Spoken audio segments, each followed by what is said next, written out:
According to the CDC, in the U.S., around 17.1 million young people under the age of 18 suffer annually from some mental disorder. Today on The Silent Struggle, episode 7, we take a deeper dive into mental health, mental therapy, and family treatment of those with mental health disorders. We have the pleasure of introducing and speaking with the director of Larkin Hospital's Adolescent Unit, Mr. Castro. David, my co-host, is here with me, David Magnusson, retired police chief. And David, we've been talking about this for the last maybe month and a half. We run about 7 series already, 7 episodes, dealing with the broad spectrum of mental health. What are your thoughts, and how do you want to get this thing started today, this conversation framed out? Well, this is going to be extremely interesting because now we're going to learn something where we're going to the youth. We're going to where it all starts. I mean, when we think about these issues, we're thinking about older people by and large, if you have to close your eyes and think. Now we're going to hear something about where it starts and what Mr. Castro is doing. And I can't wait to learn more about it. Well, let's make it a little more personal. Call him Orlando. A person who I've Yeah, known for the better part of 20 years. We had the distinct pleasure of working together. Closer when we worked a little closer when I became a lieutenant in the north end of the county for the Miami-Dade Schools Police. Yes, sir. Where we would bring youth to Southern Winds, Citrus Grove Mental Health. Sadly, as Baker acts. Welcome, partner. How are you? Thank you. I'm doing well. Thank you for having me. It's my pleasure. Thank you. Yeah, now you're working at And I Larkin. haven't seen you in a long time, so It's been a little bit. You look good. I got to keep up with you guys. So No, from the man. law enforcement perspective, let's get into it and let's talk a little bit about, what you do, and then we'll go into your background because you have an immense story, a very, very gripping story. And I think it's what drives you towards your career and your passion to helping others. Yes, I'm currently right now I'm at Larkin, and we have a wonderful adolescent unit, both adult and adolescent. And what we do there is increasingly it's getting worse and worse, Lieutenant. They're starting younger and younger. We range from 12 to 17. But the problem is that when I get a call from a police officer, I get a lot of calls. I think I have every school police on my cell phone. But mostly like the school counselors, we're getting calls from elementary kids now that are 3rd, 4th grade. And what I think is happening and what's making it worse is that the denial process. And you mentioned something at the beginning of the show, the family support. I think a lot of the kids that I deal with and that I deal with in my practice and at Larkin, they don't have that family support due to the stigma that's bonded with the mental health. So I want to go back to something you just mentioned. You said it's getting worse. What do you mean by getting worse? Does that mean that there are more cases being brought to you? After the Stoneman Douglas shooting, there wasn't a bed in the Tri-County area. Monroe County, Broward County, Dade County. That was after, because there were so many copycats of people. You're talking about residential beds? No, psychiatric. Okay. Psychiatric beds. Every hospital in the Tri-County area were full. Then after that, then COVID hit. So when COVID hits, all the kids end up going into, for at least a year, learning with computers at home.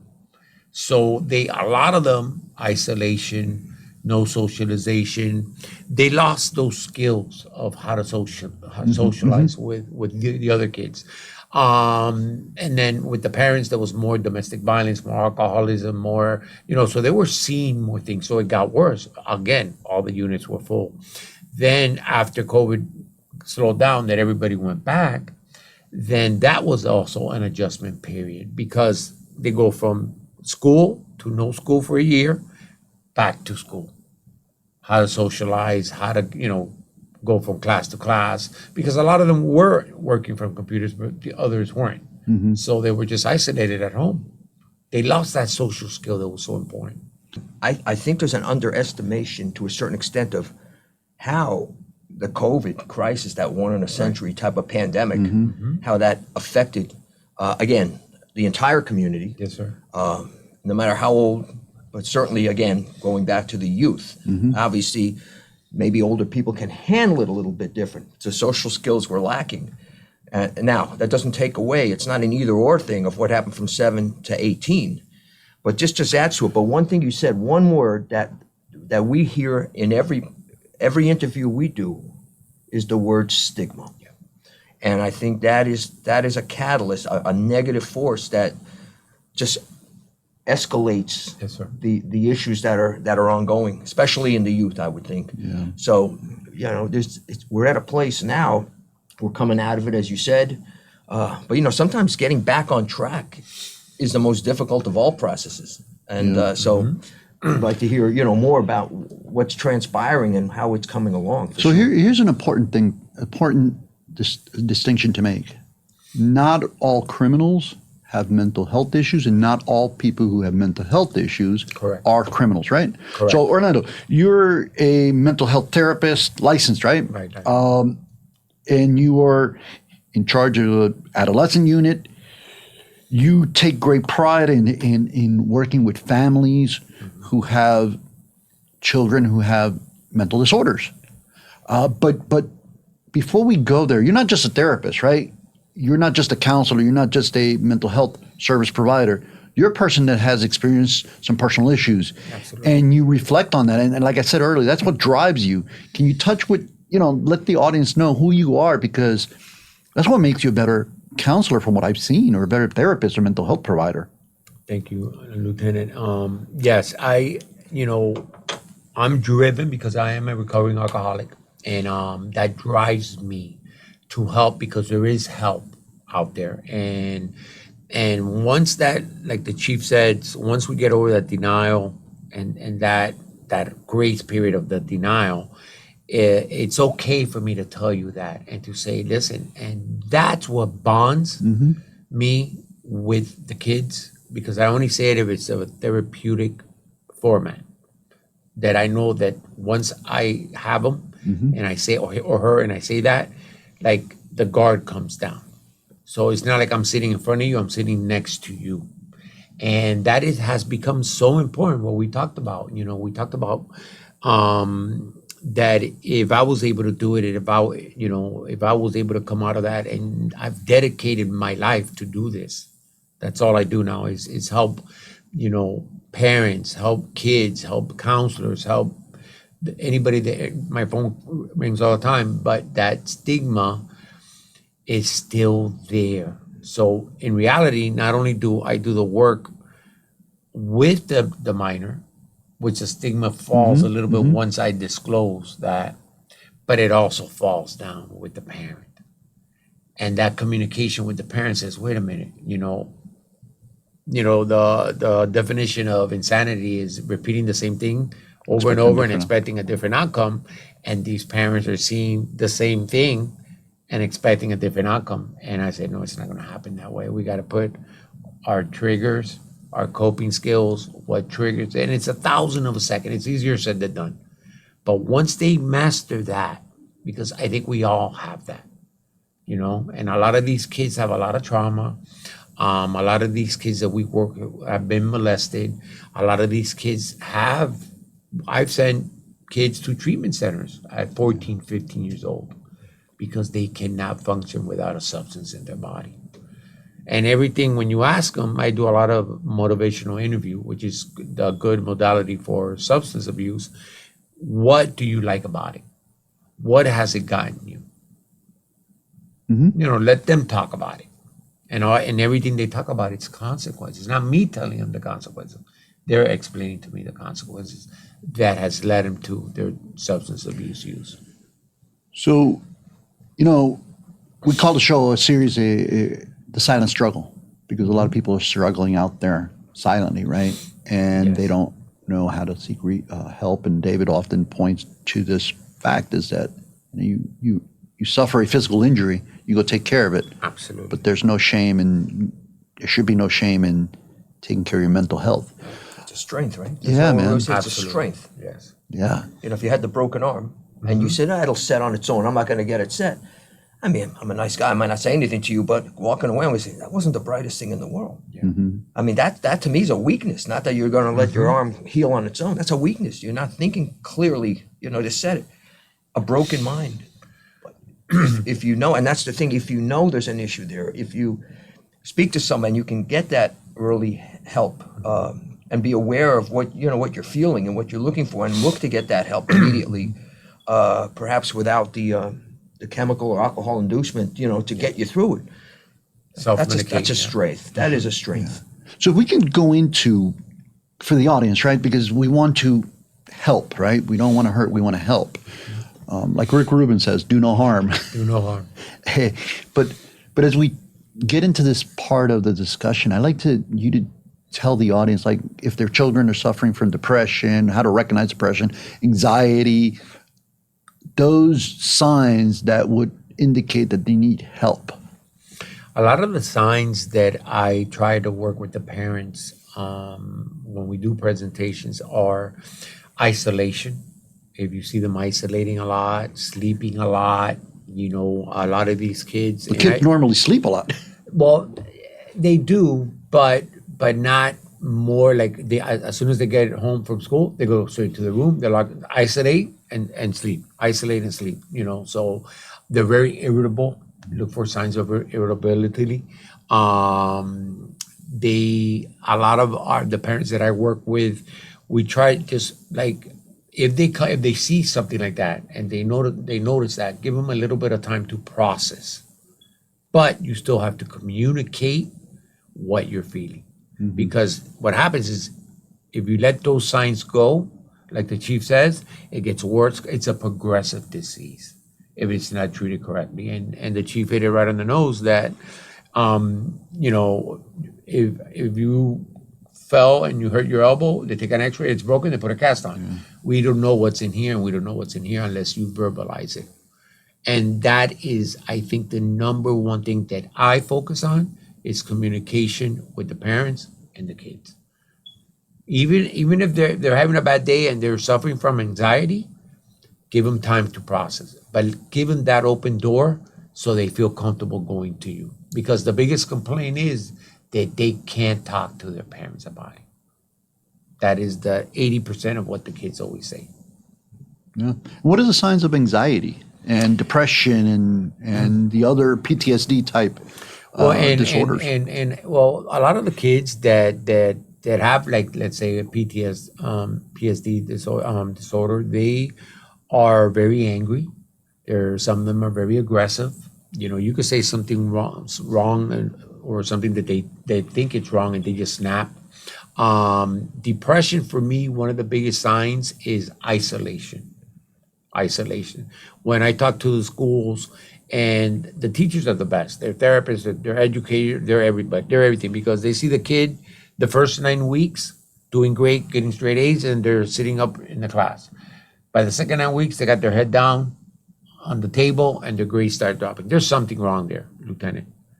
We need to find out what's going on. So those are signs that they're suffering from depression, they're suffering from anxiety also. And there's all different types of anxiety, because now, so I work with some kids that are in IB classes or honor classes. So they're having so many triggers by school that like the parents put, if you don't get an A or an A plus, it's not good enough. Mm-hmm. So that in itself creates an anxiety into themselves that they can't function. So all they do is study, mm-hmm. and they don't self-care like the chief says, or try to do other activities. Remember, we're talking about teenagers. Mm-hmm. And in their mind, there's a saying that in 365 days, it's in a year, but when those squirrels are running in their mind and they have anxiety and they have depression and they have all that, those 365, they're coming at you all at the same time. So when I talk to them and we break it down step by step, we do one thing at a time, like we had talked. Mm-hmm. And once you build that rapport with them, it's amazing what they tell you and where the anxiety comes from and where the depression comes from. Because sometimes it's not even created by nothing. They just wake up and they're sad. Yeah. David, remember when we spoke with Miss Beltran from the mobile response team? How she was speaking about responding out to the community. I mean, what are your thoughts on what Orlando is sharing? There's just so many variables here. I mean, we're talking teenagers, but I know for a fact the pressures that are on kids in 5th or 6th grade. Yes, sir. And if there's no outlet. But then, something jumped out at me too. The parents getting people to communicate within the house. When was the last time, and I'm sure it happens, but when was the last time you have a normal sit-down dinner around the table and talk about issues, even kidding around type of issues? Right. You don't see that. Bring in the added serving of social media, Yep. where they may be bullied. It's no longer out in the park, fisticuffs, it's over, and you become friends. It's the bullying. There's just a lot of things out there that your work's cut out for you. There's The so many cyberbullying things. is really taking Big, huh? over the normal bullying because Right. they're a press of a button away, and everything's in social media and everything's at the school that they attend. Well, we saw a shooting in North Dade, the homicide over at the strip. There was a dance club in one of the strip malls of Salon, and the guys that came up and sprayed the crowd and killed a few people. Wasn't that over social media bullying? Yeah, I think it was. I believe it was. They just sprayed. Yeah, and I'm not sure that that's mental health, but that's No. outright crime. Yeah. No, but that's another stressor for those that may be going through crisis. Yes, I mean, sir. there's a lot of things coming from different areas that I don't think when we were in high school, there was things there. There was always stressors. Right. But I think the social media one is that extra, hit, punch below the belt that we didn't even know what that was about. It can't help. And another can't thing help. you said, Chief, besides the cyberbullying and the bullying, 5th and 6th grade. So we're talking about elementary because now the school base is all about testing and what scores you get, and so it's testing. So imagine how much pressure these kids get because the teachers got to perform, so the kids could perform, so the school could get a grade. So, I mean, it starts early, and that's what I meant when it started. We're seeing them younger and younger. So in the last 5 minutes of this episode, which I suspect is going to be like the other longer conversations, right? And repeated shows. Let's talk about family therapy, individual therapy, stuff that you do. How could you provide assistance or at least a reference to the people who will be watching this that need the help? Well, what I suggest when I get a call, I give them the telephone number for Larkin, which is 786-247-4960, and they get a full screening and a full assessment. And if they belong into the unit, we do individual therapy. With the minor, we do group therapy. And then most importantly, Lieutenant, we do the family therapy because you have to get that family involved. How to recognize these signs that we and the chief have talked about, how to treat them at home. And then in the family session, when our therapists, therapy is not fun. And if it's not fun, then it's good because you're going to point out things that hurt you. And you're going to talk about things that are bothering you inside. But you have a safety zone there in a family group with your parent and the therapist that helps you guide of what it is that you're really feeling.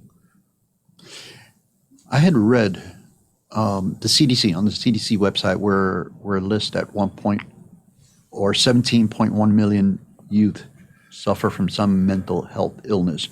But I had also read, and correct me if I'm wrong, did I interpret this correctly, that young girls between younger than 18 suffer larger episodes of maybe not diagnosed, an incident where they need to be diagnosed, but they suffer some type of PTSD type issue or some type of mental health stress? Absolutely. Most of the units and the percentage of the time that in our unit, it's females. And it goes back to what we were talking about earlier before the show, that the onset or it manifests at a certain age, but it's not caught until like 14, and that's when they start. But between those years, the females that are going through that are struggling, and you see the signs and symptoms, but no, they don't do anything about it. Wow. So we got to make that move. Where do we go from here, David? Well, getting the information out, letting it resonate with the community. Yes, sir. I think the most important thing of all right here is to identify, to Yes. know what to look for. And maybe you're wrong, which is good, but more times than not, you're probably spot on. I mean, you know your children, you know your family, especially in the same house. And I say that cautiously because you can be in the same house and there'd be no communication whatsoever. But by and large, you're in the same house. You could see things if you take the time to look. And that's the thing. That's I the know. key. I know. Listen, the parents are going through stressors too, working. You Yeah. know, it's a rough time for a lot of people. Even in the best of times, you don't know what that individual family's going through. Correct. And you know, it's just a matter of keeping, listening. And if you hear something off the side that somebody say, listen about your kid or something, listen, I saw this. Take it seriously. Yes, sir. Take it And I seriously. guess you guys deal with suicide prevention as well. Treat that, because that's a big issue. Suicidal prevention, suicidal, Ideations. we deal with that. That's why the school's at zero tolerance. If they text or they tell a friend and they tell the counselor, immediately they're contacting us.